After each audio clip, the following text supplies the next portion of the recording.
Donc, les motifs fantastiques qui ordonnent d'une certaine façon. Mais la première chose qu'on a envie de dire, c'est « vous avez oublié, et vous avez oublié ». Oui, ce sont des motifs, et puis il y a beaucoup d'autres choses qui ne sont pas dites. Donc ces 12 motifs fantastiques, je vais essayer de ne jamais m'arrêter sur l'un d'entre eux, parce que sinon je ne parle pas des autres, donc c'est pas bien. Donc je dirais simplement peut-être un titre, un auteur éventuellement, ou rien du tout, si rien ne me vient, mais ça me viendra. Donc le plus important, il nous vient d'Amaï, mais il vient de bien avant. Eh bien, premier motif fantastique, c'est le pacte avec le diable, avec le démon. Seulement voilà, nous croyons moins au diable. Alors, peut-être que c'est un fantastique qui s'éloigne, mais qui ne s'éloigne pas de la pensée américaine, à côté de cela, pour des raisons que nous évoquerons tout à l'heure. Donc le pacte avec le diable, eh bien, vous savez quand même, on va dire que le récit le plus extraordinaire, c'est Faust. Faust et Méphistophélès. Le pacte avec le diable, c'est toujours pour la même chose. Hein. Quand on fait un pacte, c'est toujours pour l'éternelle jeunesse, un peu d'argent, pierre philosophale, hein, si on peut, et puis bien sûr l'amour alors la plus belle fille du monde, il se trouve que là c'est Marguerite Gretchen, hein, donc elle est bien quand même. Hein, elle est bien au début, elle est mignonne, après elle est moins bien. Elle tue son fils, son fils, c'est moins bien. Donc, Faust, le pacte avec le diable, signe de ton sang, etc. Deuxième, j'ai dit que je ne m'attardais pas, hein, mais enfin, j'ai presque envie de dire même le portrait de Dorian Gray. Hein, tout à fait extraordinaire aussi. Dorian Gray, son pacte, hein, c'est que le portrait va lire et lui pas, et puis le jour où il porte le couteau dans le portrait qu'il ne supporte plus, c'est lui qu'on trouve mort. Exactement, les domestiques se demandent qu'est-ce que c'est de ce vieillard épouvantable qui est couché par terre. Ils ne reconnaissent qu'à ses bijoux. Il faut toujours, on ne sait jamais, il faut toujours être prévoyant. Donc, pacte avec le diable, Dorian Gray, bien sûr, et puis Faust. Deuxième motif de fantastique, peut-être un peu dépassé, l'âme en peine qui réclame justice. Donc, les revenants. J'ai amené avec moi, je l'ai peut-être déjà montré, je le remontre, tant pis, à Edith Wharton, qui est vraiment une grande, j'ai envie de dire fantastiqueuse, c'est pas très joli au féminin. Donc femme fantastiqueur, hein, et ça s'appelle tout simplement Kerfol et autres histoires de fantômes. C'est vraiment la grande spécialité du ghost story. Hein, vraiment. Donc l'âme en peine qui réclame justice. Troisième motif, c'est presque la même chose que le premier d'ailleurs, l'âme errante, j'ai envie de dire, et qui erre, effectivement. Donc on peut penser à un très beau récit excusez-moi, Tour d'écran. Bon, Henry. Donc, il y a un Joyce qui est venu se mettre dans mon James. Voilà. Donc, et ce sont des âmes errantes, des fantômes.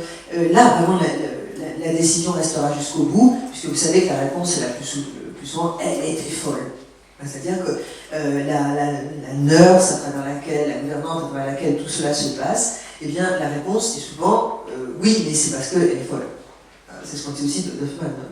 Donc, des âmes errantes. Quatrième motif, eh bien, alors là, c'est très populaire.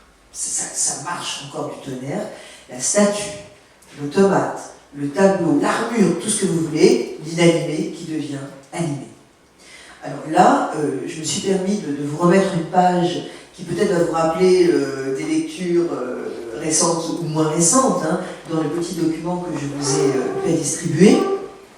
Une très belle page à la fin de la Vénus d'Île. Là, vous êtes devant, mais je ne vais pas m'y attarder, puisque sinon il y a encore les 8 autres motifs qui veulent être dits. Eh bien, cette statue tout à fait extraordinaire, vous vous souvenez, c'est une Vénus. Alors, Vénus, c'est quand même une autre religion que la nôtre, hein, elle vient du fond du polythéisme, puis la déesse de l'amour, donc c'est un peu dangereux. En plus, sur son socle, il est marqué Caveamentem, crains l'amante, ouais, crains celui qui t'aime, celle qui t'aime, amantis. Donc, donc, qu'est-ce que c'est que cette histoire? Et puis, vous savez, la fin, jetons un œil, si vous pouvez le faire, hein, d'ailleurs, eh bien, vous connaissez la fin terrible. Un jeune futur marié avait passé, histoire de rire, hein, de fanfaronner devant les copains, une alliance au doigt de la statue. Il n'a jamais pu d'abord la retirer, et puis lors de sa nuit de noces, et vous avez cette fin extraordinaire, hein, eh bien, le narrateur entend des pas très lourds, il entend des meubles craquer, et au petit matin, on retrouve le jeune homme mort, la jeune mariée à côté est tout affolée, mais c'est pas tellement à cause de la minosse, elle pourrait s'affoler aussi un peu, mais non, c'est pas ça, parce que la minosse, en fait, elle n'en a pas eu au sens strict du terme, puisque le jeune homme est mort, et je lis les derniers mots, parce que franchement, là, vous avez une belle illustration du terme. Hein. On eût dit qu'il avait été étreint dans un cercle de fer, mon pied posa sur quelque chose de dur qui se trouvait sur le tapis, je me baissai et vis la bague de diamant. Autrement dit, la Vénus d'Île est venue réclamer son dû, sa minosse. Et comme évidemment,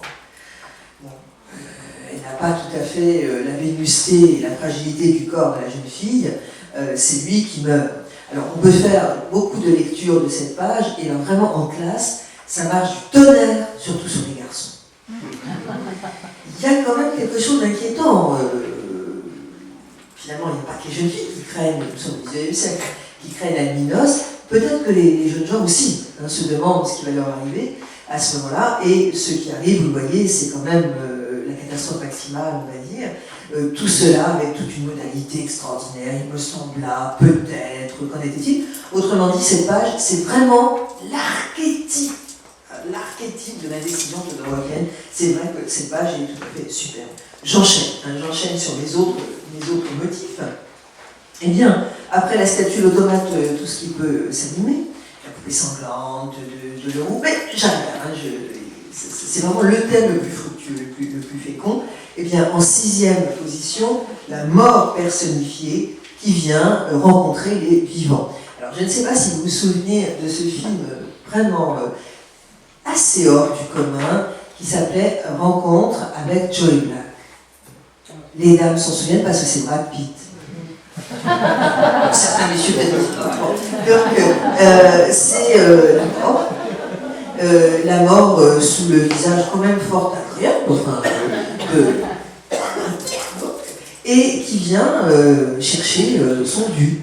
Et puis évidemment, beauté de la femme, hésitation de la mort, enfin tout cela est très bien montré. Et puis vous avez peut-être une série, alors je ne sais pas si vous la connaissez, je suis une folle furieuse des séries, moi, donc forcément, qui s'appelle Dead Like Me, que j'ai traduit par Plus mort, tu meurs. Mais enfin, bon, voilà. À Dead Like Me, vous vous souvenez peut-être, une jeune fille reçoit les lunettes de la station Mir sur la tête, elle meurt, et elle devient alors la mort, la faucheuse. Et elle et quelques camarades donc, sont dans un état limbique, si vous voulez, hein, et ils reviennent chercher, ils ont des post-it tous les matins, qui leur dit un tel là, une telle là, et ils recueillent l'âme de la personne qui est en train de mourir. Donc c'est une très belle série, hein, qui s'appelle Dead Like Me, la mort vient chercher. Donc c'est le 6e motif. 7e motif, la chose invisible et terrifiante. Alors la chose invisible et terrifiante, c'est peut-être le hors-là. Quand on parle de fantastique en France, toujours, tout le monde, tout le temps, vous dit « Ah oui, Maupassant, le hors-là ». Et c'est vrai que ça fonctionne bien, rien que le titre. Hors et là, hors comme dehors et là comme ici. Hein, si je puis dire, ah, bon. Donc le hors-là, analysé, c'est la syphilis qui commence à faire son effet, d'ailleurs, Maupassant, etc. Donc, très belle, mais une lecture comme ça, c'est une lecture c'est pas qu'elle est fausse, mais c'est qu'elle n'a aucun intérêt. Tous les syphilitiques n'ont pas écrit l'heure là. Hein. Bon, donc, ce qui prouve bien qu'on peut dire cela, mais on n'a rien dit en disant cela. Donc, c'est le 7e motif. 8e motif. Eh bien, c'est le motif qui nous amène dans les salles de cinéma, qui nous amène partout en ce moment, c'est les vampires. Mais aux yeux de Todorov et de Kaiwa, ils sont ensemble là, le vampire n'est qu'un des éléments de ce qu'ils appellent les non-morts. Et je vous rappelle que tout à l'heure, le film s'appelle Nosferatu. Il ne s'appelle pas Dracula, le film de Werner Herzog. Pourquoi ? Parce que c'est un hommage à Murnau, et que Murnau, en 1920, n'a jamais eu le droit d'utiliser le terme de Dracula. Tout simplement parce qu'il y avait la veuve, de Bram Stoker, qui, les ayants droit, vous savez, c'est terrible. C'est normal. Ah, bon. Donc, les ayants droit de Gaston Leroux, par exemple, je vous assure, aucune histoire fantastique ne peut raconter à quel point c'est terrible. Donc, les ayants droit de Bram Stoker ne voulaient pas qu'on se serve du nom de Dracula, tout simplement, parce que c'était leur gagne-pain. Donc, le Murnau a pris le nom de Nosferatu, le nom mort, pour son terrible, il est extraordinaire. Je ne sais pas si vous voyez les images du fantôme, de l'être. Il est épouvantable. C'est toute une légende autour de cet acteur qui n'a joué qu'une fois. Enfin, il y a beaucoup de choses qui ont été dites sur Max Schreck. Donc, c'est le vampire et tous les non-morts qui se nourrissent des vivants. Alors, bien sûr, Dracula, Carmilla, et oui, pour les jeunes filles et toutes les dames ici présentes, et oui, Édouard Cullen, le bel Édouard. C'est pas passé à côté, c'est pas possible. Hein. Tout le monde, Twilight, Édouard Cullen, bien sûr. Ensuite, j'y reviendrai, en 9e position, la femme fantôme séductrice. Alors, j'ai parlé de la morte amoureuse, mais c'est vrai que la morte amoureuse, c'est beaucoup plus un vampire qu'un fantôme, mais Todorov la classe quand même dans les femmes fantômes amoureuses. Puis, 10e motif, l'interversion entre le rêve et la réalité. C'est-à-dire, vous croyez vous réveiller, mais en fait, vous dormez. Vous croyez vous endormir, mais c'est à ce moment-là que vous vous réveillez. Vous voyez, c'est ces moments de bascule. 11e motif, le lieu effacé de l'espace. Vous avez un très beau récit de Jean Ray, grand fantastiqueur Jean Ray, fantastique belge tout à fait étonnant, inspiré de Ambrose Bierce, etc. Peu importe, c'est encore autre chose, hein, qui s'appelle La Ruelle ténébreuse. Alors, on aime bien ça. Vous savez, c'est un espace qui ne se retrouve jamais. Souvenez-vous du Grand Môle, c'est pas fantastique, mais c'est onirique. Il arrive dans un château, se donne une fête merveilleuse. C'est pas que le château va disparaître, mais ils ne pourront plus jamais donner de fête parce qu'ils sont ruinés, sans nom, etc. C'est une variation hein, du lieu merveilleux qui s'efface dans l'espace. 12e motif, l'arrêt ou la répétition d'un moment. Alors vous avez ce film tout à fait étonnant qui s'appelle, film américain, Une journée, je crois que c'est Une journée sans fin. Une journée qui recommence tout le temps, et chaque fois qu'il allume la radio, il entend bonjour les pêcheurs, mettez vos bobottes. Ah, c'est pas possible. Bon, donc jusqu'à ce qu'il ait compris qu'on ne peut pas se conduire comme il se conduit. C'est une très belle. Dans Buffy, qui est la série que j'adore entre tout, il y a un très bel épisode aussi où le temps se répète infiniment et indéfiniment. Donc, ça, c'est un des grands motifs fantastiques. Et enfin, c'est la 12e en fait. Hein. Le lieu est passé d'espace, en 12e position, cette redite du temps. Alors, qu'est-ce qu'on a oublié dans nos 12 susnommés motifs? Eh bien, par exemple, je n'ai pas l'impression qu'il y ait le motif de la métamorphose. Or, le motif de la métamorphose est un immense motif fantastique. 1915, Die Verwandlung, Franz Kafka. Hein, la métamorphose, alors, la psychanalyse veut dire, mais oui, mais non, mais c'est une allégorie, c'est parce qu'il devient adolescent, alors tu comprends, aux yeux de son père, c'est une ordure. Donc on finit par le balayer, effectivement, et l'envoyer aux ordures. Donc il y a beaucoup enfin quand même, par exemple, le loup-garou, hein, c'est vraiment la métamorphose. Bon. Donc je dirais qu'il y a quand même quelques oublis ou quelques effets de mode.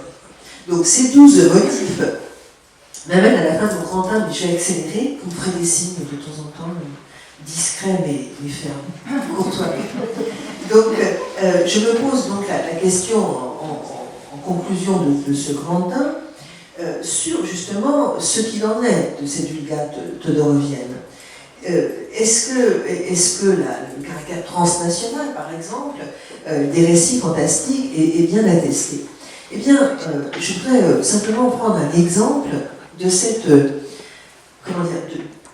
de cette capacité qu'a le fantastique de contaminer justement des habitudes qui ne sont pas pourtant les mêmes. Au début du XIXe siècle, 24-25, un grand fantastiqueur américain, peut-être le plus grand en tout cas de ce début, s'appelle Washington Irving. Washington Irving vient en France et il écrit et il fait traduire par le bec d'Auteuil, qui est un traducteur, une nouvelle qui s'appelle L'histoire d'un étudiant allemand. Belle histoire, un étudiant allemand rencontre une jolie fille au pied de la guillotine. Alors déjà, drôle d'endroit pour une rencontre, comme dirait un film célèbre. Donc, il la ramène chez lui, il passe une nuit formidable, il avait bien remarqué qu'elle avait un collier de velours, mais enfin, ça n'est pas interdit, que je sache. Bon. Et au matin, il dit, pourrais-tu enlever ce collier, que je te vois vraiment tout entière, etc. Et oui, elle enlève le collier et la tête tombe, bien entendu. C'est vraiment le prototype de la nouvelle fantastique qui va devenir donc, américain. Américain, Washington Irving. Traduction française, le mec d'auteur qui rajoute de petits trucs par-ci par-là. Hein, parce que les traductions à l'époque sont des adaptations. Regardez par exemple quand Baudelaire va se jeter sur Edgar Poe, les traducteurs d'aujourd'hui seraient un petit peu surpris. Mais ça n'est pas du tout comme ça que ça fonctionne. Quelques années plus tard, notre grand fantastiqueur Petrus Borel, qui se faisait appeler le lycanthrope, c'est-à-dire le loup-garou, hein, écrit une nouvelle étude, enfin, une nouvelle histoire de l'étudiant allemand, qu'il francise, parce qu'on francisait les noms, donc Gottfried devient Godefroy, enfin, donc il raconte de nouveau cette histoire, mais en faisant de l'étudiant allemand un fou à l'origine, ce qui n'était pas du tout le propos de Washington Irving. Quelques années plus tard, Dumas va raconter l'histoire d'une façon tout à fait extraordinaire. Donc, Amérique, États-Unis, traduction, France.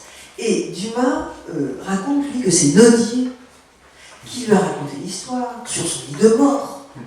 Et que l'étudiant allemand, c'est pas du tout un étudiant allemand lambda, c'est Hoffmann lui-même. Et d'ailleurs, c'est pour ça qu'il est devenu fou.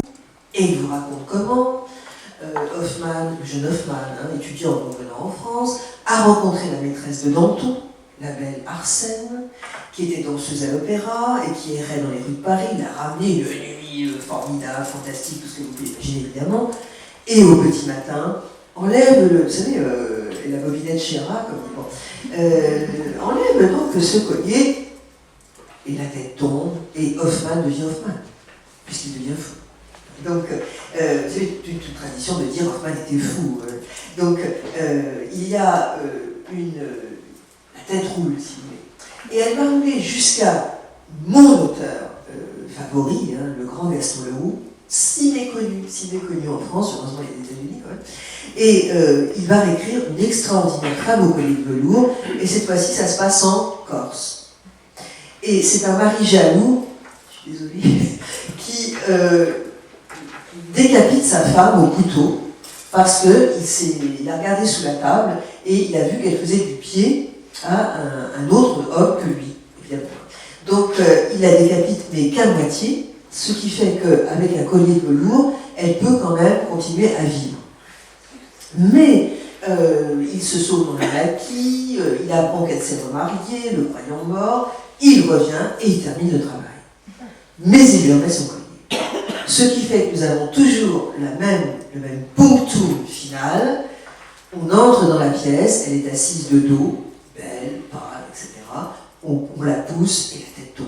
Donc vous voyez, vous retombez toujours, ça c'est vraiment le grand motif, venu des États-Unis, passant par l'Allemagne, puisque c'est quand même l'histoire d'un étudiant allemand, Hoffmann, et arrivant jusque sur l'île de Beauté, et cette fois-ci transformé en vengeance, en vendetta conjugale, si vous voulez. Hein. Donc il y a, oui, je dirais, un caractère transnational profond dans le fantastique, qui fait que les motifs se promènent avec chacun, bien sûr, un habillage, on va dire, particulier, mais le motif reste bien le même, et la tête tombe.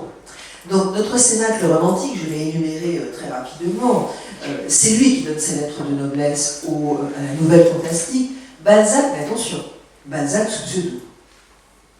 Oui, parce que bon, Balzac a la vague sensation que ça ne va pas sérieux très longtemps, donc il écrit des nouvelles fantastiques échevelées, mais sous pseudo, et il écrit quand même quelques romans fantastiques sous son nom, tel que vous connaissez aujourd'hui, mais ces romans fantastiques sont très allégorisants, très ésotériques. Il s'agit de Louis Lambert, beau roman du jeu, et il s'agit aussi de Séraphita.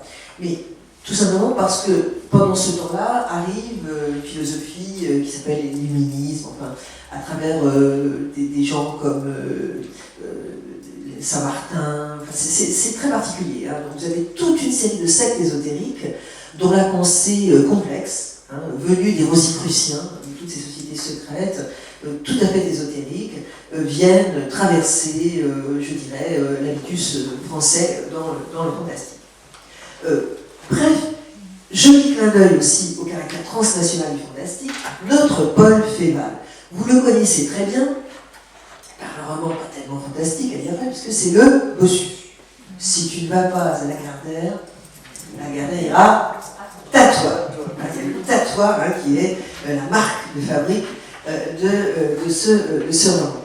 Et Paul Féval, à la fois admiratif et jaloux de Anne Radcliffe, dont je vous disais, cette femme tout à fait extraordinaire, femme de lettres extraordinaire de la fin du XVIIIe siècle en Angleterre, et lui a consacré un roman qui s'appelle La Ville Vampire, où il se paye un peu sa figure, mais on sait très bien que les coups de griffe sont aussi des coups de chapeau.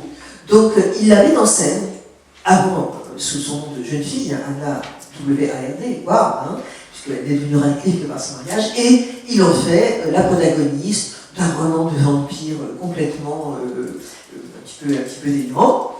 C'est à la fois un coup de griffe, parce qu'elle est quand même bien ridicule, et un coup de chapeau, parce que jamais aucun roman de Féval n'a eu le succès qu'a rencontré Anne Radcliffe avec son terrible confessionnal des pénitents noirs, ou son terrible mystère du Dolph. Enfin, c'est choses tout à fait extraordinaires. Hein. Donc, vous voyez, Angleterre, France, Amérique, France, Corse, avec des rencontres folklorisantes, etc. Et ce qui me fait dire que la Vulgate todorovienne est quand même là, très présente et sans doute encore très féconde.